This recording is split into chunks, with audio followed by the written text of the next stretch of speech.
मैं वैद्य अरविंद पाठक पुणे महाराष्ट्र से सभी लोगों का स्वागत करता हूं, सभी को प्रणाम करता हूं। और मैं आज आप लोगों को एक बहुत ही इंपॉर्टेंट टॉपिक पढ़ाने के लिए आया हूं, जिसका नाम है उदर शूल। तो हमारे प्रैक्टिस में ऐसे डे टू डे प्रैक्टिस में ऐसे पेशेंट आते हैं कि उनको होता है।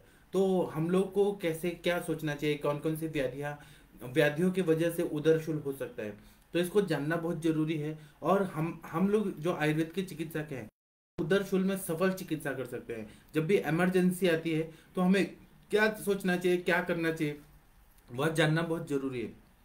तो मैं वही सारा टॉपिक लेके आपके पास आया हूँ। और यह मेरा आज का लेक्चर आप सभी लोगों को, जो भी प्रैक्टिशनर्स हैं, जो प्रैक्टिस करते हैं, जो एकेडमिक में हैं, मतलब जो टीचर्स हैं, प्रोफेसर्स हैं, उन सभी लोगों को बहुत ज़्यादा यह फायदा करने वाला है मेरा लेक्चर।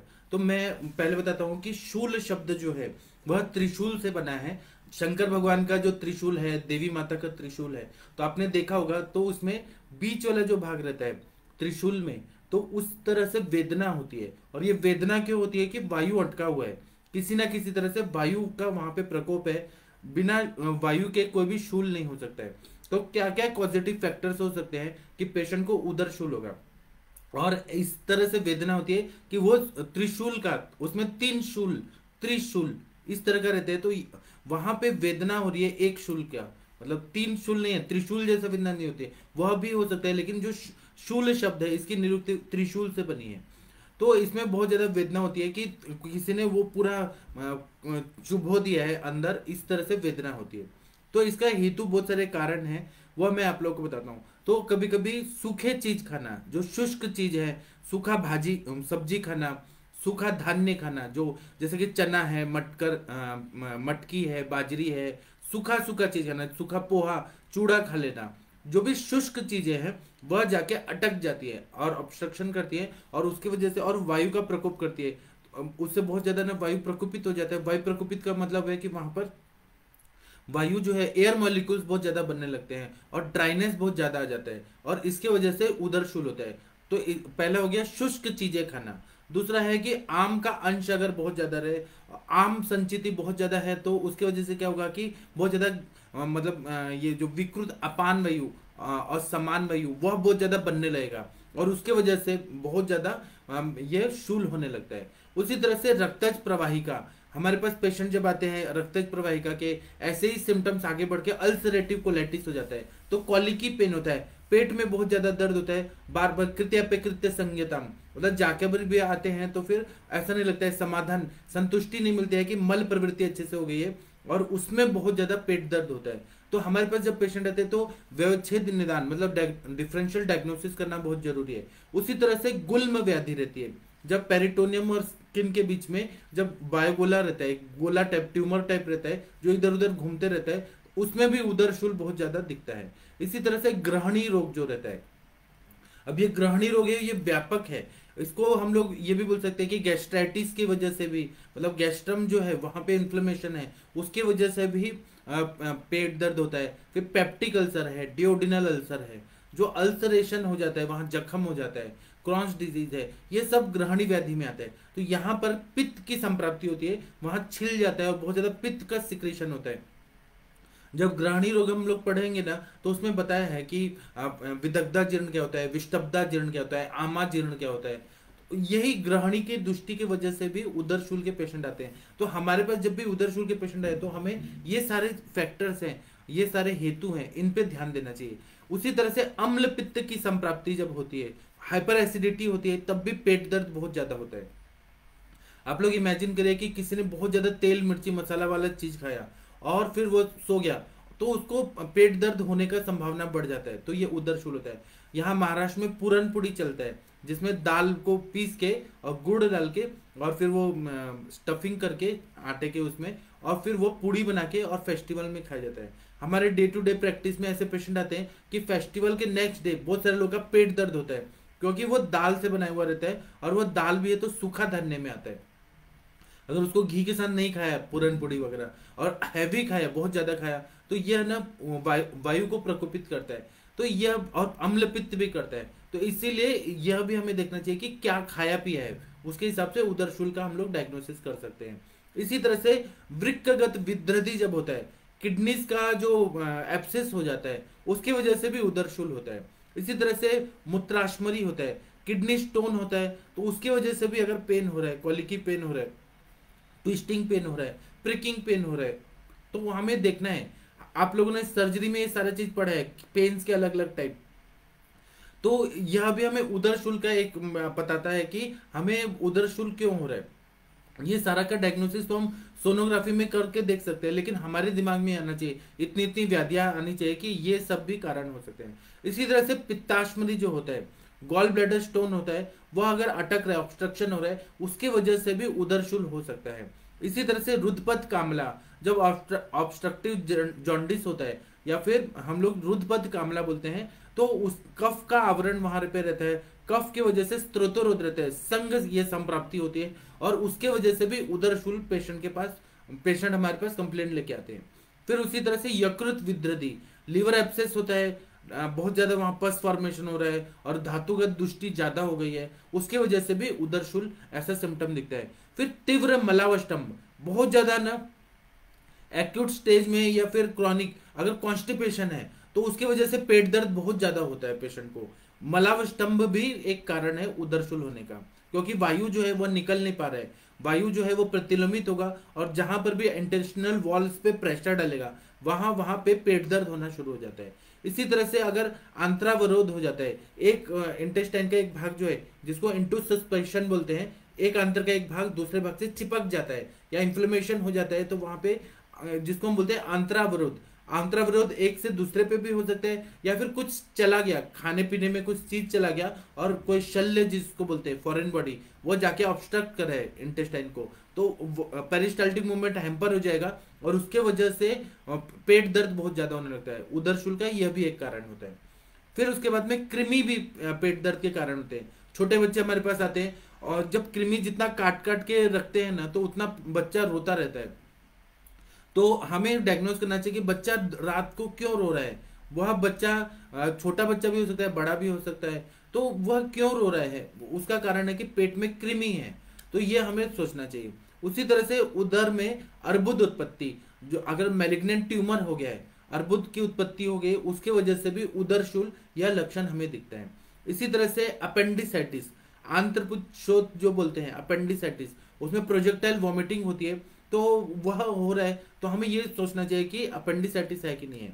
इसी तरह से अत्यार्तव, बहुत ज्यादा हैवी मेंसेस हो रहा है, मेनोरेजिया है, मेटोरेजिया है, वो कंटिन्यू बार बार मेंसेस आ रहे हैं और बहुत प्रोलॉन्ग हो रहे हैं, तो उसमें भी उदरशूल होता है। या फिर डिसमेनोरिया जो बोलते हैं कष्टार्तव, उसमें भी बहुत ज्यादा उदरशूल ऐसा हमें सिम्टम दिखता है। प्री मेंस्ट्रुएशन साइकिल के पहले जब उदरशूल होता है तो हमें ये देखना चाहिए कि लोअर एब्डोमेन में पेन हो रहा है, खाया पिया कुछ गड़बड़ हो गया है, उदरशूल क्यों है, तो ये हमें देखना चाहिए।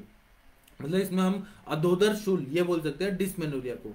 उसी तरह से रक्तज गुल्म जब रहता है, मतलब वहां पे कोई अस्थि भाग नहीं रहेगा, माता का ही अवयव जब गोला बन के गर्भाशय में बहुत ज्यादा बड़ा हो जाता है, और उसकी चिकित्सा शल्य चिकित्सा 10वें व्यतीते काले 10 महीने के बाद करने के लिए बोला है, तो वो जितना होता है उसमें पेट दर्द होता है, क्योंकि वह भी ऑब्स्ट्रक्शन हो रहा है, वो भी एक तरह से विकृति है, इसलिए रक्तज गुल्म उसका हमें डायग्नोज करके देखना चाहिए सोनोग्राफी में, वह भी एक कारण हो सकता है। इसी तरह से बीज ग्रंथि में शोथ अगर होता है, जिसको हम साल्फिंजाइटिस बोलते हैं, मतलब फेलोपियन ट्यूब में अगर इन्फ्लेमेशन हो तो उसके वजह से ऑब्स्ट्रक्शन होता है, स्वेलिंग आने की वजह से वहां पर पेट दर्द बहुत ज्यादा होता है, तो उसका भी हमें डायग्नोज करना चाहिए।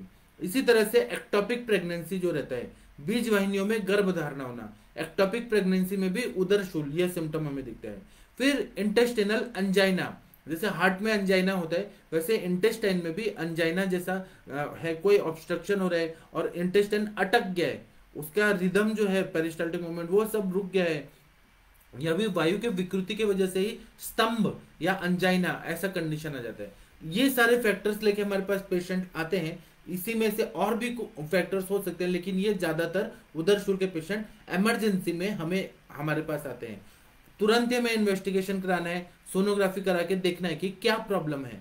कभी कभी मेरे पास, जैसे मैंने बताया मलावस्टम, एक मेरे पास पेशेंट आई थी, उसको पेट दर्द इतना हो रहा था, सोनोग्राफी में देखा तो ऐसे मतलब हवा का गोला गोला अटका हुआ था और पेट दर्द बहुत ज्यादा हो रहा था। डॉक्टर्स ने कहा कि अब तो ऑपरेशन करना पड़ेगा। ऑपरेशन के लिए पूरी तैयारी कर दी थी, और वो क्या करते, एब्डोमेन ओपन करके और हवा को निकालते, वायु ही शूल करता है।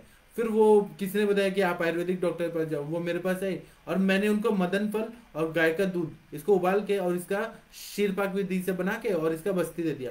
वो उसको लेते ही ना 15 मिनट में जोर से ये वॉशरूम को गई और 3 बार उसको वॉशरूम को पेट साफ हुआ और गैस भी निकल गया, पेट दर्द ठीक होगा। तो मतलब ये आयुर्वेद का कॉन्सेप्ट है कि वहां पे शूल हो रहा है तो कुछ ना कुछ ऑब्स्ट्रक्शन है। वायु की गति जो है, समान वायु और अपान वायु, इसकी गति रोक दी गई है किसी न किसी वजह से, तो उसकी वजह से उदर शूल होता है। अब जिसको मल वेगान न धारित न उदीरित, वेगों को न धारण करना है उदीरण करना है, जो लोग जबरदस्ती वेगों को निकालते हैं या जबरदस्ती वेग को रोकते हैं तो उदावर्त जैसे लक्षण आते हैं। आटोप होता है, अधमान होता है, अनाह होता है, उदावर्त होता है। तो यह भी एक कारण होता है उदर शूल का। तो हमें वो देखना चाहिए कि उसने किस मतलब क्या वेग का अवरोध किया है, ये हमें मिल जाता है। आप लोगों ने भी देखा होगा कि किसी को यूरिन आई है और कहीं ट्रैवलिंग कर रहे हैं लेकिन जगह नहीं है यूरिन पास करने का, और उसने कंट्रोल रखा 5 घंटा 6 घंटा 10 घंटा तक रखा, तो उसका पेट दर्द बहुत ज्यादा बढ़ जाता है। तो ये वेगों का अवरोध होना, यह भी हमें देखना चाहिए, ये भी फैक्टर होता है। अगर आम उत्पत्ति बहुत ज्यादा हो गया है और बहुत ज्यादा गैस बन रहा है तो उसके वजह से भी हो सकता है, या कटु अवस्था पक विकृत हो गया है, वो तो हम संप्राप्ति में समझ सकते हैं, लेकिन हेतु मैंने ये सब बता दिया। इसके बाद में वाग्भट जी बताते हैं, मतलब उन्होंने बताया है कि खाना खाने के टाइम पे शूल होना, खाना पचने के टाइम पे शूल होना, तो उसमें हमें क्या, या फिर अन्न पचने के बाद, मतलब पहले खाना खाने के पहले पेट दर्द होना, खाना खाते टाइम पेट दर्द होना, खाना खाने के बाद पेट दर्द होना, ये 3 कंडीशंस रहती है। तो हमें क्या करना चाहिए कि कोष्ठादि चूर्ण होता है, कुष्ठ नाम की वनस्पति, ऐसे दीपन पचन सारे द्रव्यों का प्रयोग अगर हम लोग करते हैं, कुष्ठादि वनस्पति मेरे आदरणीय गुरुजी वैद्य समीर जमदग्नि सर के नोट्स में है, तो फॉर्मूला बुक में है, तो उसमें देखिएगा कुष्ठादि चूर्ण है, उसका अनुपान गर्म पानी है या कोष्ठ जल है, उसके साथ दे दिया जाए तो बहुत ज्यादा फायदा होगा। अगर खाना पचते टाइम जैसे अवस्था पाक हो रहा है, मधुर अवस्था पाक, अम्ल अवस्था पाक और कटु अवस्था पाक, इस तीनों अवस्था पाक के टाइम पे अगर पेट दर्द हो रहा है तो इसमें स्नेह विरेचन बोला है, तो एरंड तेल अगर दे दिया जाए रात को तो सुबह पेट साफ होता है और उस टाइप का वेदना है उसमें बहुत ज्यादा शमन होता है। अगर कंटिन्यू शूल हो रहा है, कंटिन्यू शूल हो रहा है, वह रुक ही नहीं रहा और वहां पे मलावष्टम्भ है, क्रॉनिक कॉन्स्टिपेशन है, तो हमें क्या करना है कि तीक्ष्ण विरेचन देना है। तीक्ष्ण विरेचन में दंती या निशोत्तर या जमाल गोटा, ऐसे जो इच्छा विधि रस है, नाराज रस है, विश्रक स्नेहम है, दंत्यारिष्ट है, दंती मूल का काढ़ा है, त्रिवित लेहम है, ज्यादा मात्रा में देना है। तो इससे क्या होगा, जो कंटिन्यू पेन हो रहा है वह विरेचन से वायु निकल जाएगा और पेशेंट को अच्छा फायदा होगा।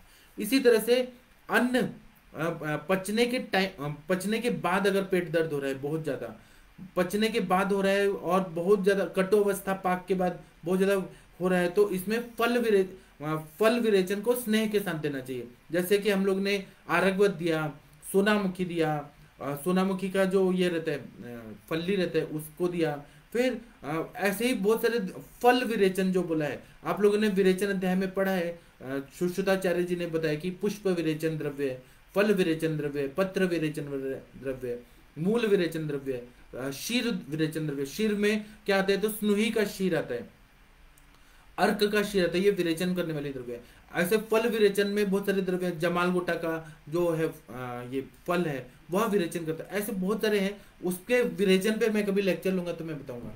तो इसीलिए हमें अन्न पचने के टाइम पे क्या दर्द हो रहा है वह देखना है। अगर अन्न पचने के टाइम पे अगर दर्द हो रहा है तो हम कुछ विरेचन द्रव्य जैसे कि त्रिफला डाल के खाने के साथ देख दिया तो वह बहुत अच्छा, या तिलवा घृत दे दिया, तिलवा घृत दे दिया तो वह अच्छे से पचाते पचाते जो समान वायु पे विकृति हो रही है उसको ठीक करके और फिर विरेचन करा देगा। तो इसीलिए हमें कंडीशन देख के और पेशेंट का चिकित्सा करना चाहिए।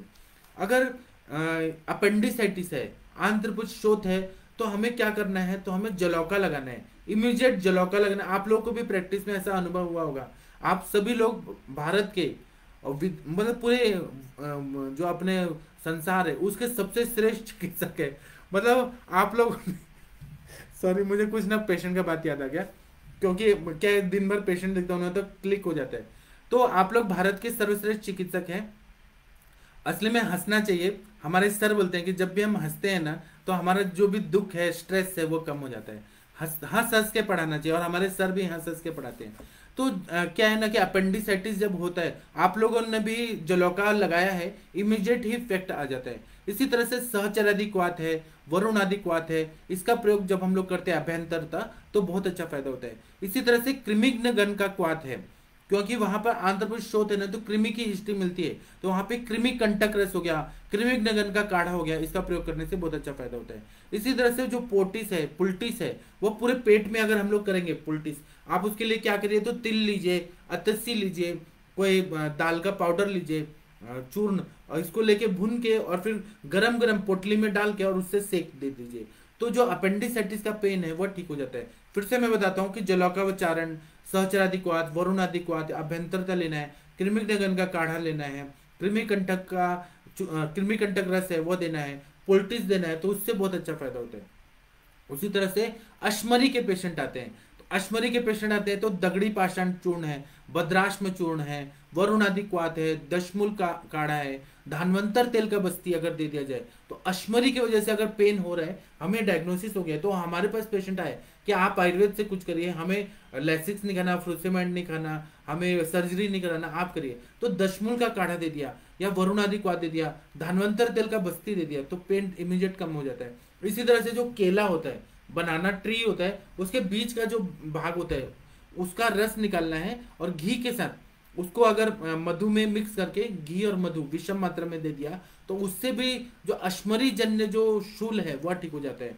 वरुण आदि क्वाथ, मंडूर भस्म ये दे दिया, तो अश्मरी के जो वेदना है वह ठीक हो जाता है। मेरे प्रैक्टिस में बहुत सारे ऐसे पेशेंट आते हैं कि किडनी स्टोन हुआ है, डायग्नोस हुआ है, और उनको बहुत ज्यादा पेन हो रहा है, तो मैं क्या करता हूँ कि उनको त्रिविक्रम रस हो गया, फिर गोक्षुरादि गोकुल हो गया, फिर चंद्र प्रभावटी हो गया, इसको मैं एक एक घंटे पे खिलाता हूँ, और अनुपान में दशमूल काढ़ा, गोक्षुर का क्वाथ ये दे देता हूँ, घंटे घंटे में देते हैं, तो वेदना एकदम ठीक होता है। फिर उसके बाद में हम लोग अवपीड़क नहीं देते हैं, दीपन पाचन करा के खाने के पहले 25 ml, खाने के बाद 25 ml, ऐसे 2 टाइम का अगर खाना खा रहे हैं तो 50-50 100 ml तक घी डेली खाना है। और दीपन पाचन द्रव्य में लहसुनादि वटी हो गया, आरोग्यवर्धनी वटी हो गया, हिंगवाष्टक चूर्ण हो गया, चित्रकादि वटी हो गया जो पित्त प्रकृति वाले नहीं है, भल्लातक का चूर्ण हो गया, भल्लातक आसव हो गया, त्रिकट्टू का चूर्ण हो गया, पंचकोल चूर्ण हो गया, लवण भास्कर चूर्ण हो गया, ऐसे अजमोदादि चूर्ण हो गया, बहुत सारे दीपन पाचन द्रव्य हैं, पेशेंट के प्रकृति के हिसाब से हम डिसाइड करते हैं और वह हम लोग देते हैं।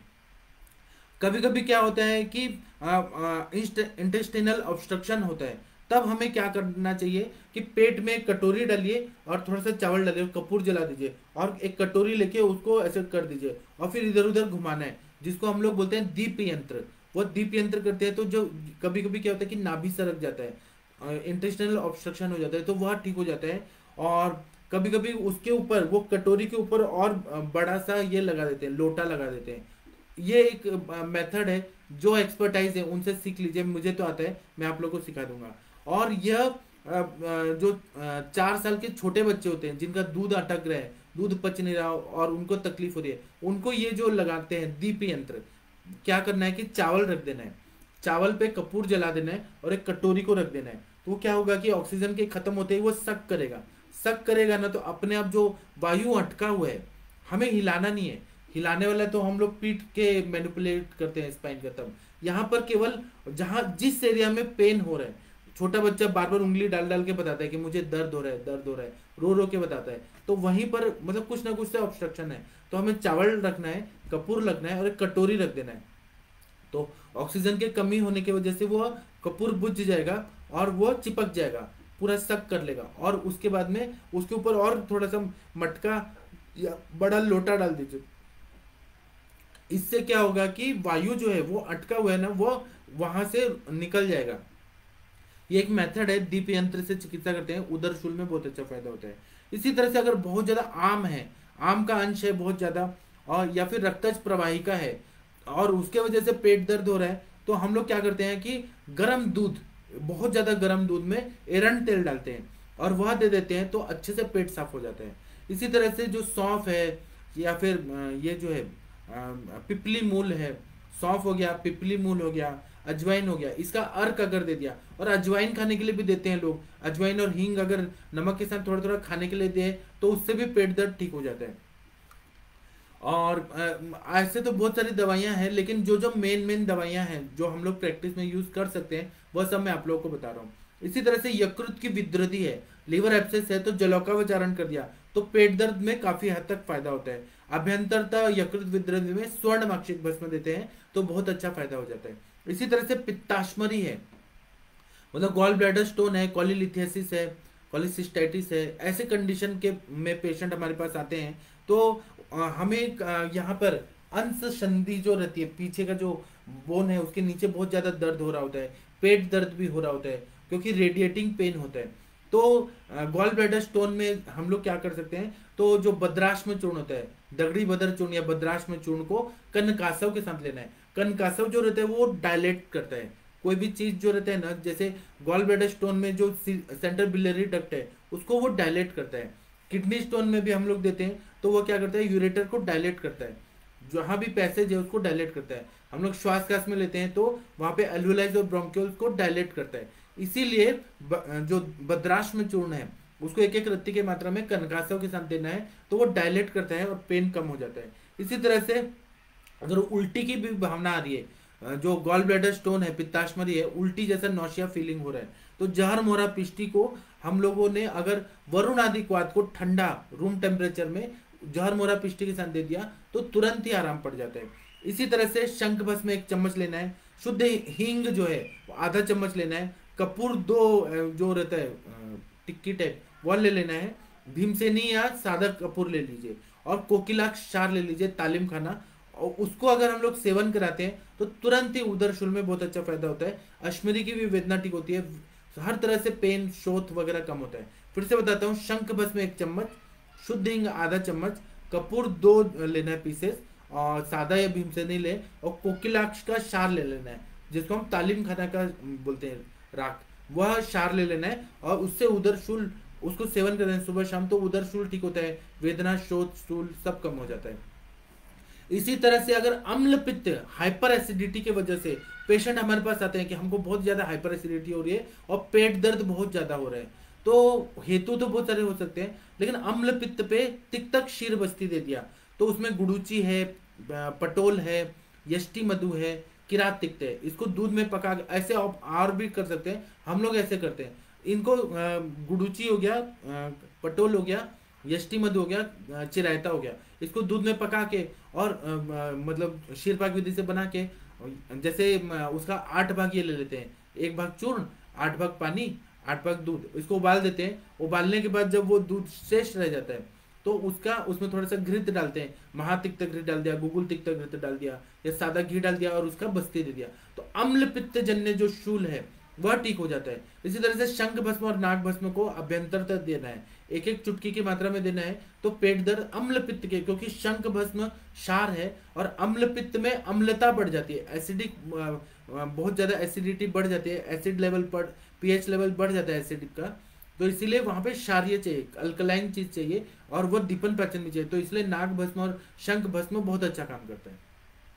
इसी तरह से अतिसार जन्य शूल है, लूज मोशन हो रहा है, पेट दर्द बहुत ज्यादा हो रहा है, तो कनक सुंदर रस है और संजीवनी वटी है, उसका प्रयोग अगर कर दिया जाए तो बहुत अच्छा फायदा होता है। इसी तरह से सन्निरुद्ध गुद है, सन्निरुद्ध मतलब ऑब्स्ट्रक्शन है और ऐसा एक बीमारी है, हम लोग के ग्रंथों में बताया सन्निरुद्ध गुद, अनिरुद्ध गुद, तो उसमें ऑब्स्ट्रक्शन रहता है, तो उसमें जो मल प्रवृत्ति होती है बहुत ज्यादा स्निग्ध होती है, बहुत ज्यादा चिपका चिपका होता है, तो उसमें आम की चिकित्सा करनी है, आम पचाने वाली चिकित्सा करनी है, बिल्व का क्षीरपाक देना है, बेलपत्र लाइए, बेल के छाल लाइए और क्षीरपाक विधि से पका के, दूध जैसे पका के, और वो पीने के लिए देना है, तो उससे पेट दर्द में बहुत अच्छा फायदा होता है। इसी तरह से निशोत्तर का क्षीरपाक, मतलब आप लोग को मालूम है सुख विरेचनानम श्रेष्ठ निशोत्तर, ऐसा त्रिवित सुख विरेचनम श्रेष्ठ ऐसा बताते हैं, तो त्रिवित को दूध में पका के 1 गिलास बना के और वो पी लिया तो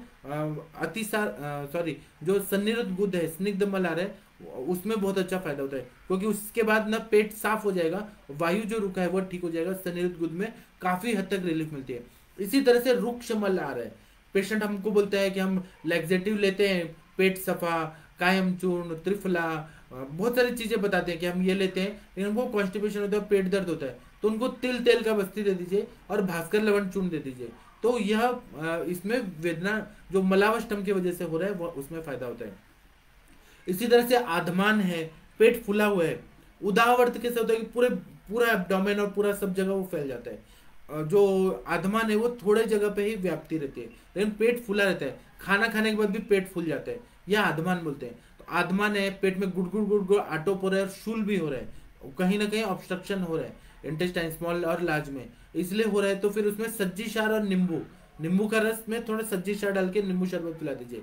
पेट, क्योंकि सज्जी क्षार है ना, क्षार जो रहता है वो एसिड लेवल को कम कर देता है, बैलेंस कर देता है। और क्षार का खुद भी अपना प्रॉपर्टी है, आदो क्लेदेति पश्चात विशोषयति, पहले क्लेदन करता है बाद में सुखा देता है, तो उसके वजह से भी वो पूरा जो द्रव गुण से पित्त बढ़ा है उसको सुखा देगा तो बैलेंस कर देगा।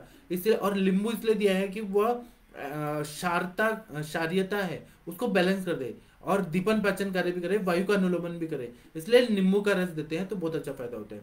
इसी तरह से गुल्म है, अर्बुद है, ग्रंथि है, तो हम लोग क्या करते हैं कि उपनाह करते हैं, अलस्सी लेके आते हैं, अतस्सी लेके आते हैं, और जो ये जो रहता है चावल का जो गूंद के जो ये सॉरी आटे का जो गूंद के, गेहूं के आटे का जो गूंद के जो बनता है, जिसको लोहिया बोलते हैं, आपकी भाषा में क्या बोलते हैं, मराठी में कणिक बोलते हैं, वह लेना है और उसका उपनाह बनाना है और पोटली सब जगह गरम गरम करके तवा पे सेक के और गरम गरम सेक देना है। तो इसे गुल्म में, अर्बुद में, ग्रंथि में बहुत अच्छा, जो बिनाइन ट्यूमर हुआ या कैंसरस ट्यूमर हुआ उसमें जब अतस्सी का उपनाह करते हैं, अतस्सी और आटा का, तो उससे बहुत अच्छा फायदा होता है। समीर गज केसरी रस अच्छा काम करता है, त्रैलोक की चिंतामणि रस देते हैं तो वेदना कम हो जाता है।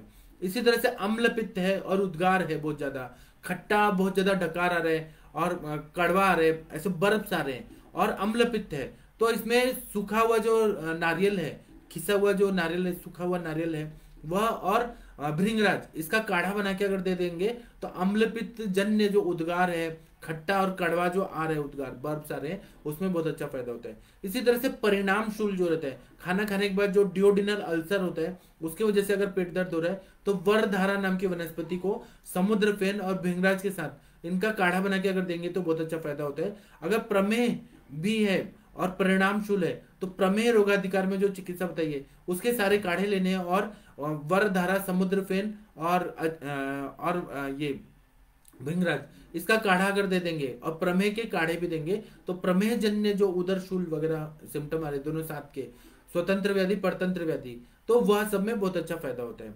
इसी तरह से अम्लपित्त है बहुत ज्यादा तो अजवाइन लेना है और सूखा नारियल लेना है, उसको अगर दे दिया। अजवाइन जो है वो बहुत ज्यादा दीपनीय गण में बताया, वायु का अनुलोमन करने में और दीपन पाचन करने में श्रेष्ठ है, इसलिए अजवाइन और सूखा नारियल इसको अगर हम लोगों ने खाने के लिए दे दिया तो शूल तुरंत ही कम हो जाता है। इसी तरह से दूध में तैयार किया हुआ जो गोदुग्ध भावी जो प्रवाल पंचामृत है वह अगर हम लोगों ने आंवले के मुरब्बा के साथ या गुलकंद के साथ, आंवला का मुरब्बा आप लोगों को पता है सब जगह मिलता है या आप लोग खुद भी बनाते हैं, और या गुलकंद के साथ आप लोगों ने अगर सेवन किया तो प्रवाल पंचामृत से तुरंत ही इमीडिएटली फायदा होता है। या शंख भस्म हो गया, प्रवाल पिष्टी हो गया, मौक्तिक भस्म हो गया, मौक्तिक पिष्टी हो गया, इससे तुरंत ही पेट दर्द में आराम आ जाता है। जो भी पेप्टिक अल्सर, डिओडिनल अल्सर के पेशेंट है तो उनको यह जो हमारे सुधा कल्प है उसका प्रयोग करने से फायदा होता है। इसी तरह से हरितकी और आंवले का मुरब्बा, इसका चाटन करें और दूध पे पेशेंट को रखें परिणाम शूल में, जहाँ पे अल्सरेशन है, डिओडिनल अल्सर है, दूध पे मैक्सिमम रखना है तो वो हील करने में बहुत अच्छा फायदा होता है। अगर तब भी और हमें ठीक करना है वहां पे तो अपना जो कुष्ठग्न गण है, कंडुग्न गण है, वर्ण गण है, उसमें सारे द्रव्य जो है वो स्किन पे काम करते हैं। जिस तरह से बाह्यतः स्किन खराब है वैसे ही म्यूकोजल मेम्ब्रेन अंदर डैमेज है, जख्म हुआ रहता है, क्रॉन्स डिजीज में भी वही रहता है, अल्सरेटिव कोलाइटिस में भी रहता है, और अल्सरेशन की या गैस्ट्राइटिस में भी इंफ्लेमेटरी चेंजेस रहते हैं। तो इस वर्णगण में चंदन, पद्मक, उशीर, सारिवानंता, मंजिष्ठा, नागकेशर, ये जितने भी वर्ण करने वाली दवाएं, हल्दी, दारू हल्दी, आम्र हल्दी, इनमें से कोई भी सेलेक्ट करिए जो भी मिलता है उसका प्रयोग। चंदन है, चंदन तो बहुत अच्छा काम करता है, रक्त चंदन, पीत चंदन, श्वेत चंदन, इसका अगर प्रयोग कर दिया जाए तो वह तुरंत ही, मतलब तुरंत का मतलब है कि कुछ दिन में वह हील करता है म्यूकोजल लेयर को, और वह ग्रहणी रोग जो है उसमें बहुत अच्छा फायदा होता है। इसी तरह से वातज अगर उदरशूल है जिसमें वायु का डोमिनेंस बहुत ज्यादा है, बहुत ज्यादा सीवियर पेन हो रहा है, तो दशमूल का काढ़ा में तेल और घी ये मिक्स करके अगर पिला दिया जाए तो दशमूल काढ़े से वातज उदर शूल है उसमें फायदा हो जाता है। उधर में पोटिस करना है, गरम गरम सेक देना है, या कपड़ा को गरम करे तवा पे, फिर हाथ पे ऐसे टच करे, बहुत ज्यादा गर्म नहीं होना चाहिए, फिर उससे सेक देने से बहुत अच्छा फायदा होता है। इसी तरह से चित्रक मूल है, एरंड मूल है, गोक्षुर है, कंटकारी है, इनका अगर हमने काढ़ा दे दिया और उसमें हींग डाल दिया प्रक्षेप में और मधु के साथ दे दिया तो उससे, और सुबह शाम दे दिया, चित्रक मूल, एरंड मूल, गोक्षुर, कंटकारी, इसका अगर हमने काढ़ा दे दिया, सुबह शाम दे दिया, तो पूरा पेशेंट का जो वातज उदरशूल है उसमें फायदा होता है। इसी तरह से योगराज गुगुल को शाम को घी के साथ, घिस के साथ दे दिया, घी घिस के पत्थर पर और चाटन दे दिया घी के साथ योगराज गुगुल, तो जो वातज उदरशूल है, या आप डायरेक्ट दे दीजिए और घी पिला दीजिए और पानी पिला दीजिए, उसमें भी बहुत अच्छा फायदा होता है, क्योंकि वहां पे रुक्षता बढ़ी है। तो हमें योगराज गुगुल में ऐसे द्रव्य हैं जो वायु का शमन करते हैं और हम लोग घी के साथ दे रहे हैं तो स्नेहन करेगा, और वातज उदरशूल में रुक्ष गुण से जो पेन हो रहा है उसमें फायदा होता है। इसी तरह से पित्तज उदरशूल रहता है, उसमें घी लेना है, गुड़ लेना है, हरकी का चूर्ण लेना है और इसको गोली जैसा बना के और खाने को ले देना है, तो पित्तज उदरशूल में बहुत अच्छा फायदा होता है। तृण पंचमूल लेना है, रिंगणी मतलब कंटकारी लेना है, गोक्षुर लेना है, पुनर्नवा का क्वाथ लेना है, इसका अगर सुबह शाम तृण पंचमूल, हरित की तृण पंचमूल, कंटकारी, गोक्षुर, पुनर्नवा का काढ़ा सुबह शाम अगर दे दिया जाए तो पित्तज उदरशूल में बहुत अच्छा फायदा होता है। इसी तरह से स्वर्ण सुचेकर का चाटन अदरक और मधु के साथ, अदरक स्वरस और मधु के साथ अगर चाटन कर दिया जाए तो पित्तज उदरशूल में तुरंत ही फायदा होता है। कुछ लोगों को उल्टी होने के बाद शूल रुक जाता है, कुछ लोगों को उल्टी होने के बाद भी बहुत ज्यादा पेट दर्द हो ही रहा है, तो हमें ये देखना चाहिए कि जो हमारा भस्म है, हम लोग भस्म कल्पना देते हैं बहुत सारे पेशेंट को, तो वह अच्छा है कि नहीं है। जैसे कि ताम्र भस्म अगर अशुद्ध रहेगा, लौह भस्म अशुद्ध रहेगा, तो उनको अगर हम लोग दे रहे हैं ट्रीटमेंट तो उनका उल्टी होता है, तब पेट दर्द ठीक होता है, उनको नहीं तो जी में चिल्लाता है। तो इसलिए हम लोग जो दवाई दे रहे हैं वो शुद्ध है, शोधन मारण किया है कि नहीं, वह देखना चाहिए। इसी तरह से कफज उदरशूल जब रहता है तो शंखवंटी को गर्म पानी के साथ देने से फायदा होता है। कुबिराक्षवटी है वह 3 बार देने से फायदा होता है कफज उदरशूल में। हिंगवाष्टक चूर्ण को चावल के साथ, जो हमारा भात होता है चावल के साथ और घी डाल के अगर हमने चटनी के साथ जैसा बना के और वह खाया, हिंगवाष्टक चूर्ण थोड़ा सा चावल लेना है और घी लेना है, उसको मिक्स करके जिस तरह से चटनी खाया जाता है उस तरह से अगर खाया जाए तो कफज उदरशूल में बहुत अच्छा फायदा होता है।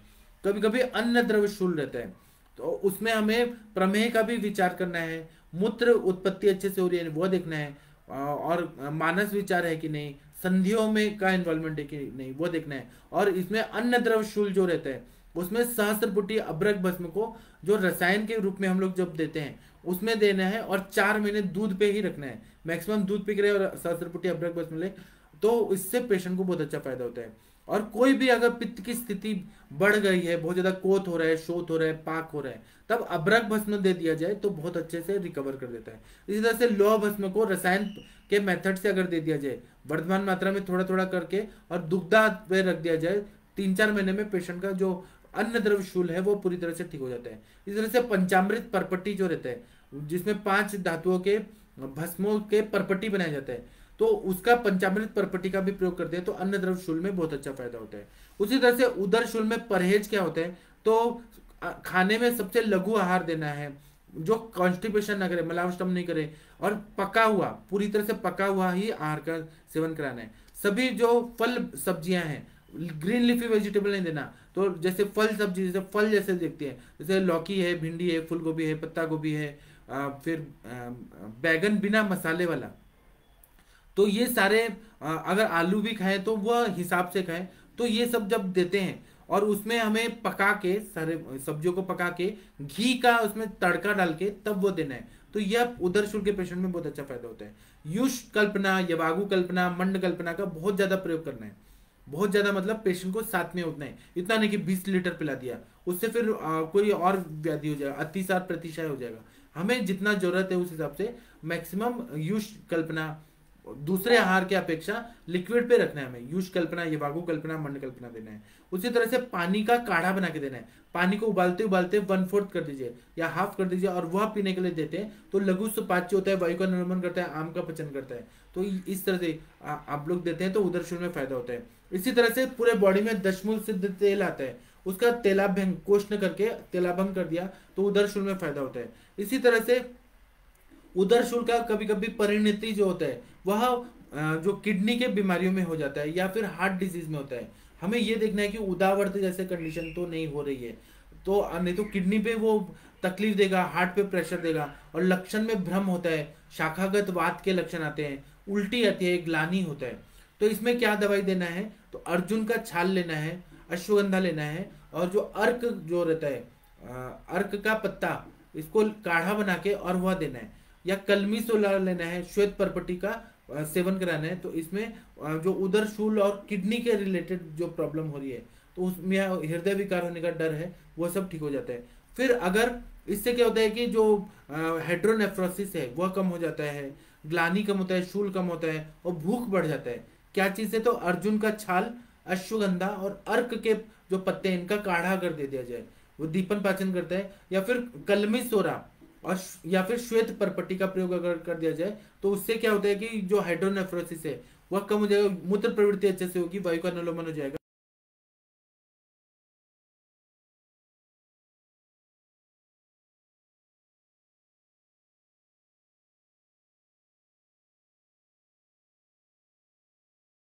शरीर का बल बढ़ाने वाली दवाइयां, बल्य और बृहणीय दवाइयां देनी है, स्निग्ध ऐसे चीज देना है। और कभी कभी ये इसमें अग्नि संबंध के लिए हमें जो द्रव्य वहां पे, क्योंकि अल्सरेटिव कोलाइटिस बहुत बड़ा टॉपिक है, क्योंकि वात के सिम्टम देखते हैं, पित्त के देखते हैं, कफ के देखते हैं, लेकिन वहां तो रहती है तो उस हिसाब से हमें दवाइयां सेलेक्ट करनी है, अग्नि को संदुक्षण करना है। और कभी कभी जो प्रवाहिका रहती है वो जीर्ण ज्वर के बाद आ जाती है, या फिर अल्सरेटिव कोलाइटिस हो गया, क्रॉन्स डिजीज हो गया, रक्तज प्रवाहिका हो गया, ये सब ना जीर्ण ज्वर के बाद की अवस्था होती है, स्थान संशय करके होता है। तो हमें जीर्ण ज्वर में जो सिद्ध घृत बताएं, बलाधिघृत, वासाधिघृत, पिपल्याधिघृत, इसका प्रयोग जो चरक संहिता में होता है उसका प्रयोग कर दिया जाए, या कोई भी तिक्त रसात्मक घृत का प्रयोग कर दिया जाए, तो फिर एक्यूट शिरपाक एक्यूट जो प्रवाहिका है, क्रॉन्स डिजीज, अल्सरेटिव कोलाइटिस में बहुत अच्छा फायदा होता है। इसी तरह से आप पुनर्भव चिकित्सा देखना है तो हमें ये देखना है कि कोई भी इन्फेक्शन ना हो, हमें पूरी तरह से पानी, कपड़े, खाना, ये इस पे ध्यान देना जरूरी है। उसी तरह से परहेज में क्या देना है, तो पानी को उबाल के उसका काढ़ा बना के पानी को 1/4 करके और उबालते उबालते उसका प्रयोग करने से फायदा होता है। वत्स का आदि गण बताया है सुश्रुत संहिता में, उसका प्रयोग करने से फायदा होता है। फिर उसके बाद में कुटज घन वटी देने से फायदा होता है, संजीवनी वटी रात को देने से फायदा होता है। उसी तरह से शंख भस्म देने से फायदा होता है। हमारे सर के फॉर्मूला बुक में है आवेचा योग, उसका प्रयोग करने से बहुत अच्छा फायदा होता है। कामदुधा चूर्ण का, कामदुधा रस का देने से फायदा होता है, कुटज चूर्ण को देने से फायदा होता है। तो ये सारे मैंने इमरजेंसी कंडीशन की दवाइयां बता दी। आप लोग श्रेष्ठ चिकित्सक है भारत के, पूरी दुनिया के, तो आप लोग खुद डिसाइड करते होंगे कि हमें हमारे क्लिनिक में क्या क्या अवेलेबल है, उस हिसाब से चिकित्सा करते होंगे। तो अगर आप लोगों को अपना अनुभव बताना है तो अभी इंटरेक्टिव सेशन शुरू होगा थोड़ी देर के बाद 8:15 बजे, तो आप लोग आ सकते हैं और उसमें आप लोग अपना जो भी अनुभव है वह आप लोग बता सकते हैं। तो मैं अभी आप लोग के जो भी कमेंट्स है उसके उत्तर देने का कोशिश करता हूँ। आप लोग भारत के बहुत अच्छे चिकित्सक हैं। कभी कभी क्या होता है कि मेरे पेशेंट जो रहते हैं ना वो इतना ऐसे बातें बोलते हैं ना कि हंसी आ जाता है मैं बता ही देता हूँ, क्योंकि उदर शूल का टॉपिक आ रहा है ना। तो मेरे पास एक पेशेंट है जिनको पित्ताशमरी है, वो बहुत ज्यादा, उनका 14 mm का है, उधर मतलब वो पित्ताशमरी है। वही बात मुझे दिमाग में आ गया, इसलिए मुझे हंसी आ गया। मैं बता देता हूँ, आप लोगों से शेयर करना चाहिए। तो मैंने उनको दवाइयाँ दी हैं तो उनको फायदा हो रहा है, उनका वेट भी कम हो रहा है, पेट साफ हो रहा है, भूख लग रहा है, हाइपर एसिडिटी का प्रॉब्लम था सॉल्व हो गया। आज मुझे उन्होंने फोन करके फोन किया कि डॉक्टर साहब आज ना हमारे घर में पकोड़े बने हैं, ये प्याज के पकोड़े बने हैं और मुझे कंट्रोल नहीं हो रहा है, मैं खा लूं क्या? मैंने कहा आपकी मर्जी, आप खाइए या मत खाइए। बोले एक खा लूं क्या? मैंने कहा नहीं फिर बोले 2 खा लूं क्या, 3 खा लूं? यही बात मैंने कहा नहीं नहीं नहीं नहीं खाना। यही बात सुन के मुझे हंसी आ गई थी कि वो एक छोटे बच्चे जैसे मुझे बार बार बोलते थे कि आधा खा लूं क्या, 1/4 खा लूं क्या पकोड़ा, इसलिए मुझे हंसी आ गया। डॉक्टर गगन अग्रवाल जी नमस्ते प्रणाम आपको। डॉक्टर मुकेश मिश्रा जी नमस्ते प्रणाम आपको। डॉक्टर गुरदीश जी नमस्ते प्रणाम आपको। डॉक्टर अनुरिता जी बोले स्नेह कौन सा बोला? स्नेह आप घृत तेल वसा मज्जा, घृत तो अच्छा रहता है। और कभी कभी स्नेहा जीर्ण के वजह से भी उदर शूल होता है, बहुत ज्यादा ना तेल वाले चीजें खा लिया और स्नेह का अजीर्ण हो गया तो उसके वजह से भी पेट दर्द होते हैं, तो वो हमें देखना चाहिए। गुरदीश जी नमस्ते प्रणाम आपको। हमें स्नेहाजीर्ण अगर हुआ है तो तक्र का सेवन कराना, यूष का सेवन कराना चाहिए, तो उससे उदरशूल में बहुत अच्छा फायदा होता है। वायु का अनुलोमन करना है और आम को पचाना है। डॉक्टर वर्षा पटेल जी नमस्ते प्रणाम आपको। डॉक्टर सर्वेंद्र यादव जी नमस्ते प्रणाम आपको। डॉक्टर सुनीता पाल जी नमस्ते प्रणाम आपको। डॉक्टर आकांक्षा जी बोल रहे हैं कि स्नेह विरेचन, फल मूल विरेचन, इस प्रकार की विरेचन की कब योजना करनी चाहिए। स्नेह विरेचन जब रुक्षता बहुत ज्यादा रहे तब हमें देना चाहिए। और कभी कभी जैसे कि मैंने बताया कि हमने बहुत ज्यादा तेल वाला चीजें खा लिया, बहुत ज्यादा स्निग्ध चीजें खा लिया, तब वहां पे फल मूल का विरेचन देने से अच्छा फायदा होता है। लॉजिक भी बैठते हैं ना कि स्नेह विरेचन में हम कब देते हैं, जब वायु रुक्ष गुण से बढ़ा हुआ है उदर में, तब स्नेह विरेचन देते हैं। पक्षाघाते तो सस्नेह विरेचनम क्यों होता है, क्योंकि वायु की वजह से वहां पे हमें स्निग्ध चीजें देनी जरूरी है। तो एरंड तिल सबसे अच्छा है स्नेह विरेचन में। तिलवक सिद्ध घृत है वो बहुत अच्छा है। ऐसे भी बहुत सुकुमार घृत है वो देते हैं। मणिभद्र लेहम है। हमें क्या कब कौन सी दवाई देनी है, हमें वो अवस्था देख के फिर डिसाइड करना चाहिए। डॉक्टर सरोज देसाई जी नमस्ते प्रणाम आपको। डॉक्टर प्रीति जी बोले हैं कि मैंने एक पेशेंट को वेट गेन करने के लिए मेडिसिन दिया बट उसका 2 kg वेट लॉस हो गया, क्या करना चाहिए। आपने प्रीति जी क्या दवाई दिया हमें बताएंगी तब ना, तब समझ आएगा कि आपने क्या दवाई दिया और उसका वेट लॉस क्यों हो गया। पूरा अवस्था हमें बताइए तब मैं बताऊंगा। डॉक्टर किरण जी नमस्ते प्रणाम आपको। डॉक्टर रचना जी नमस्ते प्रणाम आपको। डॉक्टर दीपक सोलंकी जी नमस्ते प्रणाम आपको। डॉक्टर सविता जी बोल रही हैं एक्यूट उदरशूल में क्या चिकित्सा करें। आपने दूध को गर्म करिए, उसमें एरंड तेल डाल दीजिए और वह दे दीजिए, पिला दीजिए। पेशेंट का इमीडिएट आधे घंटे में या 15-20 मिनट में पेट दर्द ठीक हो जाएगा, उसको एक मोशन होगा। और एक्यूट कंडीशन में यही मतलब प्रभावशाली है दूध में, क्योंकि दुग्धम च मूत्रम च विरेचनानी, तो दूध और गोमूत्र ये सब उधर पेट साफ करता है, विरेचन करता है, इसलिए एक्यूट कंडीशन में दूध पिला दीजिए। पेशेंट को वॉमिटिंग अगर होती है उदरशूल में, ठीक है ना, एक बार उल्टी होगा, बाद में थोड़ी देर के बाद फिर थोड़ा बैलेंस हो जाएगा, तो गर्म दूध में थोड़ा सा एरंड तेल डाल के दे दीजिए, पेशेंट को फायदा हो जाएगा। अगर शुंठी सिद्ध दे दिया, शुंठी डाल के दे दिया तो और अच्छा फायदा होगा। एरंड तेल भी अगर ऐसे डायरेक्ट दिया तो उदरशूल होता है। कभी कभी इच्छा वेदी जैसे दवाइयां देते हैं तीव्र विरेचक, तो पेट में दर्द होता है, तो इसलिए स्नेहपान कराना बहुत जरूरी है। डॉक्टर ज्योति गुप्ता जी बोल रही हैं कि अम्ल पित्तजन्य छर्दी और शूल में क्या दें। तो मैंने बताया ना, प्रवाल पंचामृत दे दीजिए जो गोदुग्ध भावित है, या फिर आप शतावरी कल्प दे दीजिए, मधुर तिक्त कषाय रसात्मक द्रव्य, या फिर त्रिफला मशी दे दीजिए, तो वो छर्दी को रोक देगा। इलायची और मिश्री दे दीजिए, वो दे दीजिए। और पहले हमें छर्दी रोकना है और उसके बाद में हमें ये जो पित्त बढ़ा हुआ है उसकी अम्लता कम करने, शंख भस्म है, प्रवाल भस्म है, प्रवाल पिष्टी है, मौक्तिक भस्म है, सारे सुधाकल्प दे सकते हैं। कामनुधा रस, प्रवाल पंचामृत, सुशेखर रस, ये सब देने से फायदा होता है। डॉक्टर विश्वनाथ जी नमस्ते प्रणाम आपको। डॉक्टर सविता जी नमस्ते प्रणाम आपको। डॉक्टर मंगला जी बोले प्रणाम सर जी, 1-2 महीने के बच्चे में पेट फूला होता है तो अच्छा बच्चा रोता है, उसमें क्या देना चाहिए। आपको दीपन पाचन देना चाहिए। आप लोगों को पता है कि ग्राइप वाटर हर पेडिट्रिशियन देते हैं, आप लोगों ने भी ग्राइप वाटर पिया होगा जो सौंफ के अर्क से बना होता है, उसमें थोड़ा सा चीनी डाला होता है, तो वह अगर दे दीजिए ग्राइप वाटर, या फिर सौंफ का अर्क बना के दे दें, बहुत अच्छा फायदा होता है। डॉक्टर राजकुमार जी नमस्ते प्रणाम आपको। डॉक्टर मनीषा जी बोल रही हैं कि सर प्रणाम, मैंने कल का नेफ्रोटिक सिंड्रोम का सेशन बहुत बढ़िया था, कल का बहुत अच्छा था। मेरे एक पेशेंट को जैसे एसिड उद्गार था, उसे हिंगवाष्टक चूर्ण लेवा, रात को अविपित्त चूर्ण दिया, शुंठी युक्त जल दिया, धनिया मनु का जल दिया, पेशेंट को बहुत अच्छा रिजल्ट मिला। वेल डन आपने Manisha ji, proud of you, आप ऐसे ही आगे तरक्की करिए, बहुत अच्छा फायदा होगा। डॉक्टर विश्वनाथ जी बोल रहे हैं डायबिटीज विद उदरशूल, तो आप डायबिटीज की दवाइयां हैं ना, जैसे गुड़मार हो गया, फिर गुड़ूची सत्व हो गया, गुड़ूची हो गया, बेलपत्र हो गया, बेल का छाल हो गया, नीम की छाल हो गया, नीम के पत्ते हो गए, उसका चूर्ण हो गया, फिर करेला का बीज हो गया, ब्राह्मी हो गया, पुनर्नवा, जो डायबिटीज की दवाइयां हैं उसके साथ में हींग दे दीजिए, अजवाइन दे दीजिए, तक्र दे दीजिए, तक्रारिश दे दीजिए, हिंगवाष्टक चूर्ण दे दीजिए, पेट दर्द ठीक होता है, या प्रवाल पंचामृत दे दीजिए, मौक्तिक युक्त कामदूधा रस दे दीजिए, प्रवाल पिष्टी दे दीजिए, शंख भस्म दे दीजिए, जैसा कंडीशन है वैसा देना है। कभी कभी क्या होता है कि बहुत ज्यादा ब्लीडिंग पाइल्स रहता है और पेट दर्द हो रहा है, तो नाकेशर चूर्ण देते हैं हम लोग, कुटजा रिश के साथ देते हैं, या फिर हम लोग पुष्यानुक चूर्ण देते हैं। जो कंडीशन है, जो व्याधि प्रतिनिधि दवाई है उसके हिसाब से देना चाहिए। डॉक्टर कंचन जी नमस्ते प्रणाम आपको। डॉक्टर अनुरिता जी नमस्ते प्रणाम आपको। डॉक्टर रवि जी नमस्ते प्रणाम आपको। डॉक्टर धनश्री जी नमस्ते प्रणाम आपको। डॉक्टर दीपाली जी नमस्ते प्रणाम आपको। डॉक्टर राहुल जी नमस्ते प्रणाम आपको। डॉक्टर मंगला जी ये बोल रही हैं कि 1-2 महीने के बच्चे में 3 से 5 दिन की कॉन्स्टिपेशन हिस्ट्री होती है, उसमें क्या देना चाहिए। जब 1-2 महीने के बच्चे में हो रहा है ना, तो माँ का दूध निकालिए, माँ के दूध में कुछ ड्रॉप्स आप एरंड तेल डाल के और फिर वो बोतल में भर के बच्चे को पिला दीजिए, तो उससे बहुत अच्छा फायदा होता है। एरंड तेल ही है वो कॉन्स्टिपेशन को दूर करेगा और सेफ भी है, उससे कभी डिहाइड्रेट नहीं होगा बच्चा, तो बहुत अच्छा फायदा होता है। डॉक्टर चिराग त्यागी जी नमस्ते प्रणाम आपको। डॉक्टर अनुप्रीता शिंदे जी बोले चर्बी चर्बी की गांठ में कौन सा लेप अच्छा काम करता है, तो मदन फल का अच्छा काम करता है, या लेखनीय गण का जो रहता है, लेखनीय गण का जो चूर्ण आते हैं उसका गांठ आप लगाएंगे लाइपोमा में, चर्बी की गांठ में। आप इतना शुद्ध हिंदी बोलती हैं, चर्बी की गांठ पे कौन सा लेप अच्छा काम करता है, इतना शुद्ध हिंदी मत बोले, लाइपोमा बोल दीजिए, तब मुझे समझ आएगा।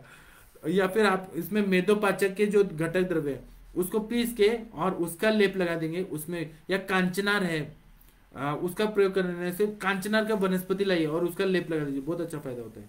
डॉक्टर प्रीति जी बोल रहे हैं कि आरोग्यवर्धनी कृमिक चिकित्सा अश्वगंधा शतावरी गुड़ुचि मिल्क के साथ लेना के लिए, बहुत बढ़िया बताया आपने। ये आपके पेशेंट को ये हुआ था, लेकिन इसमें आपने जो भी दवाई दिया, कृमिक ने चिकित्सा दिया ठीक है, अश्वगंधा दिया, शतावरी गुड़ुचि, आपने आरोग्यवर्धनी ही दिया, दीपन पाचन, आपको और वजन बढ़ाने के लिए कुछ दवाई देना चाहिए। आप प्रीति जी इंटरेक्टिव सेशन में आइए तो मैं बताऊंगा, क्योंकि यहाँ टाइम हो रहा है, मेरे भी पेशेंट आए हैं, मैं आपको और बताऊंगा। वेट बढ़ाने के लिए आप बृहणीय गण की दवाइयां दीजिए, पहले अग्नि को ठीक करके बृहणीय गण की दवाई दीजिए और स्वर्ण मालिनी वसंत दीजिए। मैं आपको एक ट्रीटमेंट प्रोटोकॉल बताऊंगा जिससे वेट बढ़ाने में बहुत ईजी जाएगा। डॉक्टर महेश प्रजापति जी बोल रहे हैं कि 15 साल मेल चाइल्ड में हेयर सफेद हो रहे हैं, एनी मेडिसिन क्यों नहीं है, हेयर मेडिसिन है ना बहुत सारे।